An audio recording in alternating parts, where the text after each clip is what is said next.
আসসালামু আলাইকুম ওয়া রাহমাতুল্লাহ। আজকে আমরা আলোচনা করব সালোক সংশ্লেষণের অন্ধকার পর্যায় বা ডার্ক ফেজ নিয়ে।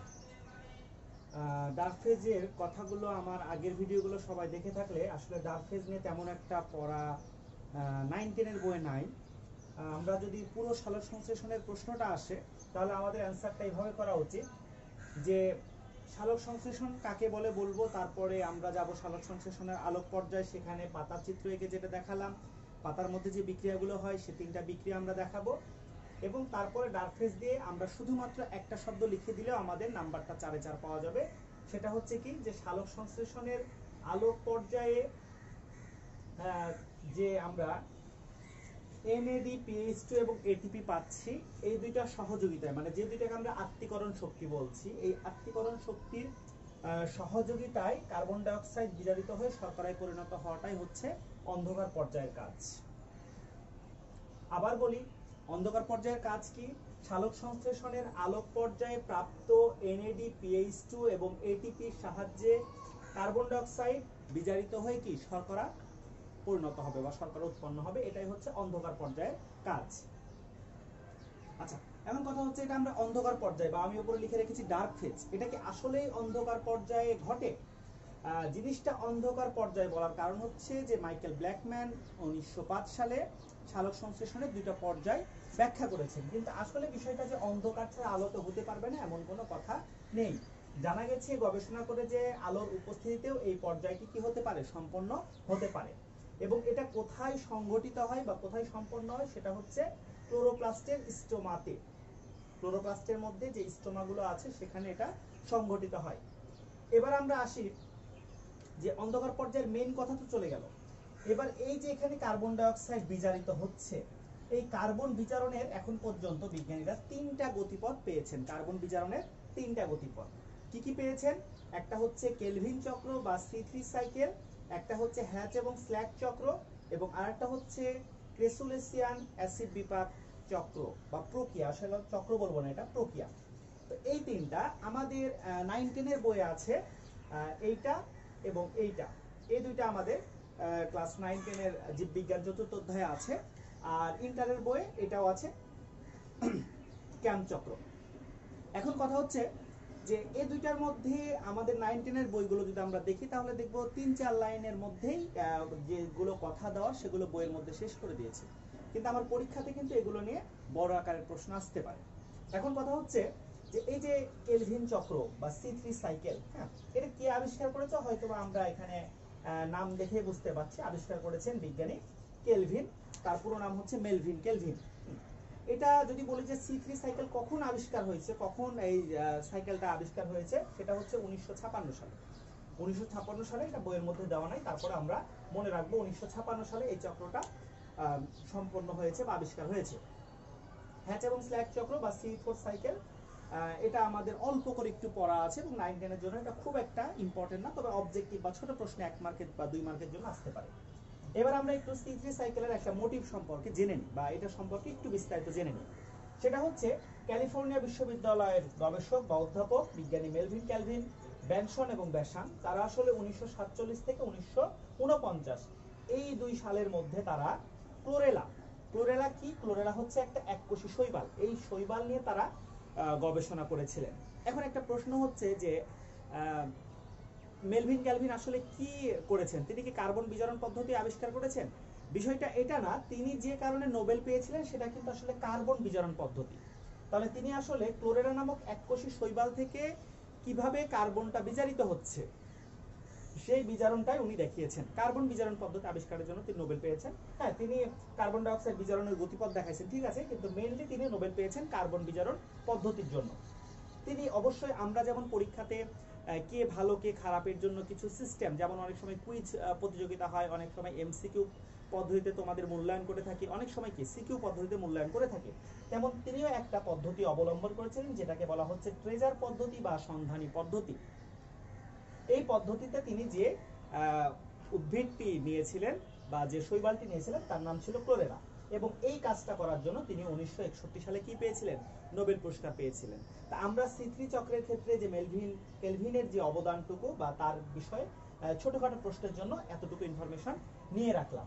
এরপরে আমরা চলে যাব আমাদের পরবর্তী C3 সাইকেলটা পরীক্ষাতে যেভাবে আসলে আমাদের অ্যান্সার করা উচিত সেইভাবে আমরা চলে যাব। এবার আমরা শিখব C3 গতিপথ। C3 গতিপথটা বইয়ে তো এত বিস্তারিতভাবে দেওয়া নাই, আবার যদি বোর্ডের এতগুলো বিক্রিয়া দেখে বা এতগুলো লেখা দেখে যদি মনে হয় অনেক বেশি পড়া, আসল কথা হচ্ছে এখানে মানে পরিপূর্ণ C3 সাইকেলটা যেভাবে ঘটে তার 60 থেকে 70% মাত্র দেওয়া হয়েছে, আরো অনেক কিছু কি আছে বাকি আছে, কিন্তু এটা দিলেও আমরা 4-এ 4 বা 3-এ 3 নাম্বার পেতে পারি। এখন কথা হচ্ছে যে এই পড়াটা সহজ না কঠিন। সহজ কঠিনের মধ্যে প্রথম কথা হচ্ছে যে এই পড়াটা আমাদের বোঝা যাবে, তবে বোঝার মতো করে বললে সময়টা অনেক বেশি চলে যাবে। সেখানে আমাকে প্রত্যেকটা জিনিসের গাঠনিক সংকেত লিখে লিখে সেইখান থেকে তোমাদেরকে দেখাই দিতে হবে এবং কিভাবে নামকরণ করা হয়েছে সেইভাবে বিশাল একটি কেমিস্ট্রি ঝামেলা যাবে। তো তার চাইতে যারা কেমিস্ট্রি ভালো বুঝো তারা চেষ্টা করবা সেভাবে বুঝে নেওয়ার, পাশাপাশি যারা একটু কম বুঝো তারা টুকটাক একটু মুখস্থ করে রাখার চেষ্টা করলেও এটা পারা যাবে। এবার তাহলে আমরা শুরু করি যে এই জিনিসটা আসলে কোথা থেকে শুরু হয় বা স্টার্টিং পয়েন্ট কোনটা। স্টার্টিং পয়েন্ট হচ্ছে এইটা। এক নাম্বার পয়েন্ট কোনটা? এক নাম্বার পয়েন্ট হচ্ছে এইটা। তাহলে শুরু হচ্ছে কি রাইবোলোজ 1,5 ডাইফসফেট বা বিসফসফেট থেকে। তাহলে C3 সাইকেলটা শুরু হয় কোথা থেকে? রাইবোলোজ 1,5 ডাইফসফেট, সংক্ষেপে 1,5-RUBP, রাইবোলোজ বিসফসফেট বা ডাইফসফেট। আচ্ছা, এটা হচ্ছে আসলে কি? এটা হচ্ছে একটা 5 কার্বন যুক্ত একটা যৌগ, ঠিক আছে? 5 কার্বন যুক্ত একটা যৌগ বললাম, 5 কার্বন যুক্ত একটা যৌগ। এই 5 কার্বনের সাথে যখন বাতাসের কার্বন ডাই অক্সাইড থেকে আরো একটা কার্বন যুক্ত হয় এবং এখানে একটা এনজাইম কাজ করে। আসল কথা হচ্ছে এনজাইম প্রতিটা জায়গায় একটা না একটা এনজাইম কাজ করে। আমি দু এক জায়গায় লিখেছি, বাকি জায়গায় লিখিনি, কারণ হচ্ছে এগুলো তোমাদের কাছে চাপ হয়ে যাবে। তো এইখানে রুবিস্কোটা লেখার পাশাপাশি আমি আরো স্টার চিহ্ন দিলাম কি জন্য? যে এই এনজাইমটা উদ্ভিদের জন্য সবচেয়ে গুরুত্বপূর্ণ এনজাইম। অনেক সময় অবজেক্টিভ আসতে পারে যে উদ্ভিদের সবচেয়ে গুরুত্বপূর্ণ এনজাইম কোনটা, সেটা কিন্তু হচ্ছে কি এই রুবিস্কো এনজাইম হচ্ছে উদ্ভিদের জন্য সবচেয়ে গুরুত্বপূর্ণ এনজাইম। তাহলে এই রুবিস্কো এনজাইমের সহায়তায় পরিবেশ থেকে কার্বন ডাই অক্সাইড থেকে একটা কার্বন নিয়ে 6 কার্বন বিশিষ্ট একটা যৌগে পরিণত হলো। 6 কার্বন বিশিষ্ট একটা যৌগে পরিণত হলো। যৌগটা হচ্ছে কি কিটো অ্যাসিড। কিটো অ্যাসিডে পরিণত হলো। কিন্তু উপরে একটা শব্দ আমি লিখে দিয়েছি, খেয়াল করো। এই কিটো অ্যাসিডটা কি স্থায়ী নাকি অস্থায়ী? অস্থায়ী। এটা হচ্ছে অস্থায়ী একটা যৌগ। এবং পরের ধাপে এসে সেখান থেকে পানির সাহায্যে বিক্রিয়া করে উৎপন্ন করলো কি 3 কার্বন বিশিষ্ট ফসফোগ্লিসারিক অ্যাসিড। 3 কার্বন বিশিষ্ট ফসফোগ্লিসারিক অ্যাসিড। তাহলে শুরু হলো 5 কার্বন থেকে, এরপরে গেল 6 কার্বনে, বাতাস থেকে একটা কার্বন ডাই অক্সাইড থেকে কার্বন নিয়ে, এরপরে এই 6 কার্বনটাই 3 কার্বন বিশিষ্ট ফসফোগ্লিসারিক অ্যাসিড হলো। এখন কথা হচ্ছে 3 কার্বন বিশিষ্ট হলো, এখানে কয় অণু উৎপন্ন হবে? 2 অণু। 3 দুগুণে 6, 6 কার্বন 2 অণু উৎপন্ন হলো। এবং মোস্ট ইম্পর্টেন্ট হচ্ছে এটাই হচ্ছে এখানকার প্রথম স্থায়ী পদার্থ বা C3 সাইকেলের প্রথম স্থায়ী পদার্থ হচ্ছে 3 কার্বন বিশিষ্ট ফসফোগ্লিসারিক অ্যাসিড, সংক্ষেপে 3PGA। এখান থেকে প্রশ্ন হতে পারে কি যে C3 সাইকেল কাকে বলে? তখন আমরা এভাবে বলবো যে কেলভিন চক্রের যেখানে বা কেলভিন চক্রের মধ্যে যখন সর্বপ্রথম স্থায়ী পদার্থ হচ্ছে 3 কার্বন বিশিষ্ট ফসফোগ্লিসারিক অ্যাসিড, তখনই সেটা হচ্ছে কি C3 সাইকেল। তাহলে এটার নাম C3 করার কারণ হচ্ছে যে কেলভিন চক্রের প্রথম স্থায়ী পদার্থই হচ্ছে 3 কার্বন বিশিষ্ট ফসফোগ্লিসারিক অ্যাসিড, এইজন্য এটার নাম হচ্ছে C3 সাইকেল। এরপরে সেখান থেকে আবার কাইনেজ এনজাইমের সহযোগিতায় আরো দুইটা নতুন যৌগ তৈরি করবে, সেটা হচ্ছে 3-ফসফোগ্লিসারলডিহাইড এবং ডাইহাইড্রক্সি অ্যাসিটোন 3-ফসফেট। 3-ফসফোগ্লিসারলডিহাইড এবং ডাইহাইড্রক্সি অ্যাসিটোন 3-ফসফেট, ঠিক আছে? এগুলো 2 অণু 2 অণু করে উৎপন্ন হবে। এরপরে সেইখান থেকে কিছু অংশ যে পরিণত হবে ফ্রুক্টোজ 1,6-বিসফসফেট, সেখান থেকে হবে ফ্রুক্টোজ 6-ফসফেট এবং সেখান থেকে স্টার্চ এবং সুক্রোজ পাওয়া যাবে। আর অপর দিকে এসে কি হচ্ছে যে এই 3-ফসফোগ্লিসারলডিহাইড বা ডাইহাইড্রক্সি অ্যাসিটোন থেকে কিছু উপাদান এবং ফ্রুক্টোজ 6-ফসফেট থেকে কিছু জিনিস মিলে তৈরি করে রাইবোলোজ 5-ফসফেট এবং এই রাইবোলোজ 5-ফসফেটের সাথে আরো একটা ফসফেট যুক্ত হয়ে আরো মানে একটা কার্বনের মধ্যে ফসফেট যুক্ত হয়ে কি তৈরি করছে? রাইবোলোজ 1,5-বিসফসফেট। এখানে বিষয়টা কেন কঠিন সেটা হচ্ছে এই যে নামগুলো মনে রাখা, পাশাপাশি যেহেতু আমরা বিক্রিয়া সহকারে এই জিনিসগুলো পড়াই না, সেটাও একটা আমাদের কাছে কি সমস্যা বা এটা আমাদের জন্য একটু কঠিন। তো সেই জায়গা থেকে কিছুটা মুখস্থ বিদ্যা এটাতে বলাই যায়, তবে বিষয়টা খুব সহজ। আরেকবার শেষ আমার মতো করে একটু সুন্দর করে বলে দিই। শুরু হচ্ছে 5 কার্বন যুক্ত একটা যৌগের নাম হচ্ছে রাইবোলোজ 1,5 বিসফসফেট বা ডাইফসফেট। সেখান থেকে পরিবেশের কার্বন ডাই অক্সাইড একটা যুক্ত হয়ে কি গঠিত হচ্ছে, 6 কার্বন বিশিষ্ট অস্থায়ী কিটো অ্যাসিড, মনে রাখতে হবে অস্থায়ী। এরপরে সেই 6 কার্বন বিশিষ্ট যে কিটো অ্যাসিডটা সেটা ভেঙে 3 কার্বন বিশিষ্ট ফসফোগ্লিসারিক অ্যাসিডে পরিণত হচ্ছে, যেটা 2 অণু, এবং এটাই হচ্ছে কেলভিন চক্রের প্রথম স্থায়ী পদার্থ। এই জন্য এই চক্রের নামকরণ হয়েছে কি C3 সাইকেল। সেইটা থেকে এসে পরে 3 ফসফোগ্লিসারলডিহাইড এবং ডাইহাইড্রোক্সি অ্যাসিটন 3 ফসফেট, এই দুটো যৌগে পরিণত হচ্ছে এবং এই দুটো যৌগ থেকে পরবর্তীতে শর্করা তৈরি হচ্ছে। তোমরা যদি কেউ শর্টকাট করার জন্য এত কিছু না লিখে এখান থেকে ডাইরেক্ট শর্করা লিখে দাও, সেটাও কিন্তু সম্ভব। ঠিক আছে, আমি তো অনেক কিছুই বাদ দিয়েছি এর মধ্যে, সেটাও সম্ভব। এবং সেখান থেকে রাইবোলোজ 5 ফসফেট হয়ে এভাবে চক্রটা সারাক্ষণ কি চলতে থাকে, এভাবে চক্রটা চলতেই থাকবে। তাহলে এটাই হচ্ছে C3 গতিপথ বা কেলভিন চক্র। এবার আমরা একটু C4 গতিপথ নিয়ে কিছুটা আলোচনা করে নিই বা কিছুটা জেনে নিই আর কি। অল্প করে জানবো কি জন্য, যে আমাদের 9-10 এর বইয়ে এইটা খুব একটা বিস্তারিত পরীক্ষাতে আসেও না এবং বইয়ের মধ্যেও দেওয়া নাই। কথা হচ্ছে এই চক্রটা C4 চক্রকে আবিষ্কার করেছেন অস্ট্রেলিয়ান বিজ্ঞানী এমডি হ্যাচ এবং সিআর স্ল্যাক। সালটা কত? 1966 সালে সর্বপ্রথম তারা এটি আবিষ্কার করেছেন। আচ্ছা, আমরা যখন C3 চক্র পড়েছিলাম তখন সবার হয়তোবা মনে আছে যে C3 চক্রটা মেলভিন, কেলভিন, ব্যানসন, ব্যাসন তারা কি করেছিল, ক্লোরেলা নামক একটা এককোষী শৈবাল নিয়ে তারা এটা গবেষণা করেছিল। কিন্তু C4 উদ্ভিদ বা C4 যে উদ্ভিদটা নিয়ে গবেষণা করা হয়েছিল সেটা হচ্ছে ইক্ষু উদ্ভিদ। তাহলে হ্যাচ এবং স্ল্যাক কোন উদ্ভিদ নিয়ে গবেষণা করেছিল? ইক্ষু উদ্ভিদ নিয়ে। C3 চক্র যেখান থেকে শুরু হয়েছিল সেটা ছিল হচ্ছে রাইবোলোজ 1,5 বিসফসফেট বা 1,5 রাইবোলোজ বিসফসফেট। আর C4 চক্র শুরু হয়েছে ফসফোইনল পাইরুভিক অ্যাসিড, 3 কার্বন বিশিষ্ট একটা যৌগ যার নাম হচ্ছে ফসফোইনল পাইরুভিক অ্যাসিড। এইটা থেকে C4 চক্র শুরু হয়েছে। তাহলে C3 চক্র শুরু হয়েছিল 5 কার্বন বিশিষ্ট একটা যৌগ থেকে, আর C4 চক্র শুরু হয়েছে 3 কার্বন বিশিষ্ট একটা যৌগ থেকে। এখন কথা হচ্ছে এটার নাম C4 চক্র কেন হলো? কারণ আমাদের মনে আছে C3 চক্রের প্রথম স্থায়ী পদার্থ কি ছিল? 3 কার্বন বিশিষ্ট ফসফোগ্লিসারিক অ্যাসিড। আর C4 চক্রের প্রথম স্থায়ী পদার্থ হচ্ছে 4 কার্বন বিশিষ্ট অক্সালো অ্যাসিটিক অ্যাসিড। এই শব্দ দুটো বইয়ের মধ্যে আছে যে C3 চক্রের প্রথম স্থায়ী পদার্থ কি এবং C4 চক্রের প্রথম স্থায়ী পদার্থ কি। এটার প্রথম স্থায়ী পদার্থ 4 কার্বন বিশিষ্ট অক্সালো অ্যাসিটিক অ্যাসিড। তাহলে C3 চক্রের প্রথম স্থায়ী পদার্থ ছিল 3 কার্বন বিশিষ্ট, এই জন্য তার নাম হয়েছিল C3 চক্র। আর হ্যাচ এবং স্ল্যাক চক্রের প্রথম স্থায়ী পদার্থ 4 কার্বন বিশিষ্ট অক্সালো অ্যাসিডিক হওয়ার জন্য এটার নাম হয়েছে কি C4 চক্র।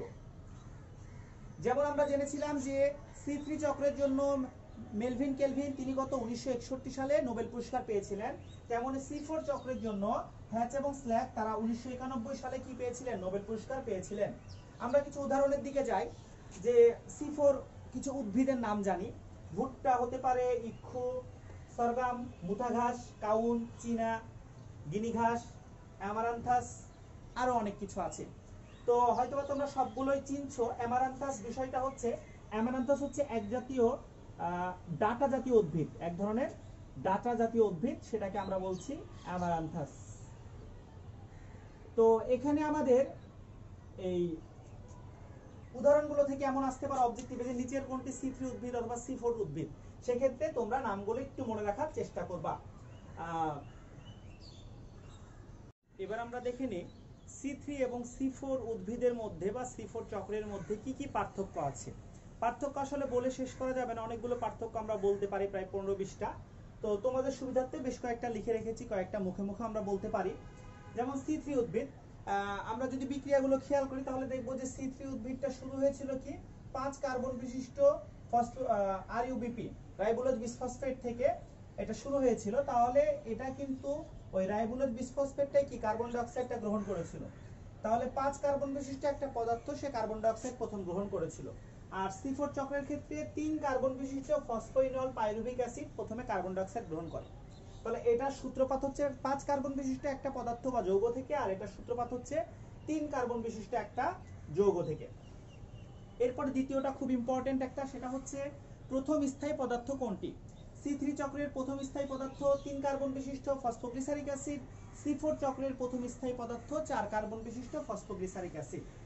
এরপর আসি কে আবিষ্কার করেছে। C3 চক্রটা আবিষ্কার করেছে বিজ্ঞানী মেলভিন ক্যালভিন ব্যানসন ব্যাসান, সালটা হচ্ছে 1956 সালে, এবং এজন্য তারা 1961 তে নোবেল পুরস্কার পেয়েছেন। আর C4 চক্রটা আবিষ্কার করেছে বিজ্ঞানী হ্যাচ এবং স্ল্যাক 1966 সালে, এবং 1991 সালে তারা এটার জন্য কি পেয়েছেন? নোবেল পুরস্কার পেয়েছেন। এরপর আসি C4 চক্রটা কোথায় হয়? সেটা পাতার মেসোফিল টিস্যুতে হয়, পাতার মেসোফিল টিস্যুতে হয়। আর C4 চক্রটা হয় হচ্ছে মেসোফিলে হয় কিছুটা, বান্ডল সিতে বেশি হয়। মেসোফিল এবং বান্ডল সিট উভয়টা মিলেই C4 চক্রটা হয়। C3 উদ্ভিদের জন্য একটা সুবিধাজনক তাপমাত্রা আছে, সেটা হচ্ছে কত? 10 থেকে 25 ডিগ্রি সেলসিয়াস তাপমাত্রা হচ্ছে। এই তাপমাত্রায় C3 উদ্ভিদগুলো সালোক সংশ্লেষণটা বেশি হয়। আর C4 উদ্ভিদের সুবিধাজনক তাপমাত্রা বা অপটিমাম তাপমাত্রা হচ্ছে কত? 30 থেকে 45 ডিগ্রি সেলসিয়াস। এইটার আলোকে আমরা আরো একটা পার্থক্য তৈরি করতে পারি। কি পার্থক্য?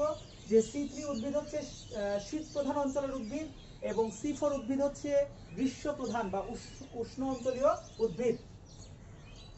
এরপরে বাতাসে যদি অক্সিজেনের ঘনত্ব 20% এর কম হয়, বাতাসে যদি অক্সিজেনের ঘনত্ব 20% এর কম হলে কিন্তু C3 উদ্ভিদটা কি হয়? এদের সালোক সংশ্লেষণ বাধাগ্রস্ত হয়। আর এখানে বাতাসের অক্সিজেনের পরিমাণের উপর খুব একটা এটা কি নির্ভর করে না। C4 চক্রগুলো অক্সিজেনের পরিমাণের উপর খুব একটা নির্ভর করে না, ঠিক আছে। এরপরে হচ্ছে বিভিন্ন রকমের এখানে কি শর্করা সৃষ্টি হয়। C3 উদ্ভিদে বিভিন্ন রকমের শর্করা সৃষ্টি হয়, কিন্তু C4 উদ্ভিদগুলোতে কোনো শর্করা সৃষ্টি হয় না। C3 উদ্ভিদে সালোক সংশ্লেষণের হার কিন্তু C4 উদ্ভিদের চাইতে কম। C4 উদ্ভিদের সালোক সংশ্লেষণের হার বেশি, C3 উদ্ভিদের সালোক সংশ্লেষণের হার কম। এটা লিখি নাই, আরো একটা পয়েন্ট। আর একটা বলতে পারি আমরা যে এই পূর্ণ C3 সাইকেলটা হতে একটা চক্রতে 3টি এটিপি কি হয়? খরচ হয়। আর এই পূর্ণ C4 চক্র হতে একটা এটিপির খরচ হয়। এছাড়া আরো অনেক পার্থক্য বলা যায়। তোমাদের হয়তো বা 2 মার্কের জন্য আসলে 2 2 4 4টা বা 5টা 6টা পয়েন্ট দিবা। এখানে আমি 8টা অলরেডি লিখে দিয়েছি, মুখে আরো 2টা এক্সট্রা বলেছি। আশা করি সবাই বুঝতে পেরেছো। তাহলে আমরা C3 এবং C4 উদ্ভিদ সম্পর্কে জানতে পারলাম। এছাড়াও এখানে সালোক সংশ্লেষণের কিছু প্রভাবক আছে। আলোর মানে কিছু বাহ্যিক এবং অভ্যন্তরীণ প্রভাবক নিয়ে আমাদের সালোক সংশ্লেষণ অংশ শেষ হয়। তো এখানে আসলে এত বিস্তারিত বা বেশি কিছু বলার নাই।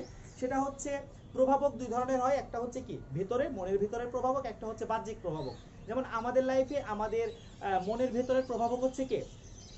আমাদের বাবা নিজ মানে আমার মনটা আর কি। আর বাহ্যিক ভাবে হচ্ছে বাবা মা টিচাররা আমাদেরকে একটা ইনফ্লুয়েন্স দেয় আর কি, ঠিক আছে। তারা আমাদের উপর একটা প্রভাব হিসেবে কাজ করে। তেমন বাহ্যিক এবং অভ্যন্তরীণ কিছু প্রভাবক আছে। বাহ্যিক প্রভাবক কি কি হতে পারে? যেমন ধরো সূর্যের আলো, হ্যাঁ, বাতাস, ওকে, তারপরে আপেক্ষিক আর্দ্রতা, এই জিনিসগুলো হচ্ছে কি তার বাহ্যিক আবহাওয়া। তারপরে পাতা, হ্যাঁ, যদি পাতার পরিমাণ বেশি হয়, পাতার সংখ্যা বেশি থাকে, পাতার সাইজটা বড় হয়, সেক্ষেত্রে সালোক সংশ্লেষণের হার বাড়বে। আর অভ্যন্তরীণ প্রভাবকগুলো হচ্ছে কি শর্করার পরিমাণ হতে পারে, ক্লোরোফিল হতে পারে। যেহেতু আমরা জানি সালোক সংশ্লেষণ ক্লোরোফিল ছাড়া সম্ভব নয়, কাজেই এটা একটা অন্যতম প্রভাবক হতে পারে। তাহলে আমরা মোটামুটি এই অংশটুকু সালোক সংশ্লেষণ সম্পর্কে বুঝতে পারলাম।